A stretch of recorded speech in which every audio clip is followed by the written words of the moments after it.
Hello all, நான் அப்படியே எங்கே கிளம்பிட்டேன்னா அதர்வா பிக் பண்ண தான். எக்ஸாம்னால ஹாஃப் டே தான் ஸ்கூல். ஸோ அவனை பிக் பண்ணிவிட்டு ரிட்டன் வர வழியில் டிபார்ட்மெண்ட் ஸ்டோருக்குள்ளே தான் போயிருக்கேன் ஒரு சில க்ரோசரிஸ் வாங்கணுன்ட்டு. இங்கே பாருங்கள் ஃபெமினைன் இருக்குது. இவ்வளோ நாளாக நான் இது ரொம்ப எக்ஸ்பென்சிவாக இருக்கும்னு நினச்சேன். பட் 30 பேட்ஸ் கிட்ட 249 தான், ஒர்த்து தான். அது கூடயே மற்ற க்ரோசரிஸும் நிறைய ஆஃபர்ஸ் போட்டிருக்காங்க. ஆஃபர்ஸில் வந்துட்டு டிபார்ட்மெண்ட் ஸ்டோரில் எப்போவுமே எக்ஸ்பைரி டேட் பார்த்து வாங்குறது நல்லது.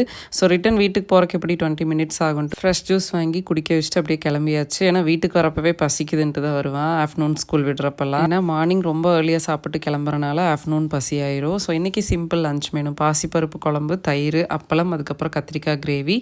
சார் வந்துட்டு இன்றைக்கி ஒன்று சொல்லுவார், கேளுங்க. இதை நானும் பண்ணியிருக்கேன். ஸ்கூல் பேக் வந்து மாறிடுச்சு. ஆக்சுவலாக இவன் ஃப்ரெண்டு தான் மாற்றி எடுத்துகிட்டு போயிட்டான். ஏன்னா அவன் தான் முன்னாடி கிளம்புனா. சரி, நீயாவது வந்து சேர்ந்தே வீட்டுக்கு, அப்புறம் வீட்டுக்கு போகாமல். ஸோ நான் ஒரு 90s கிட்ஸ் அப்படிங்கிறனால டிஃபன் பாக்ஸ் அங்கேயே வச்சுட்டு வருது, பேக் மாற்றிட்டு வருது, இதெல்லாமே நானும் பண்ணியிருக்கேன். பட் நம்ம பேஜை ஃபாலோ பண்ண நீங்கள் மறந்துடாதீங்க. தேங்க்யூ.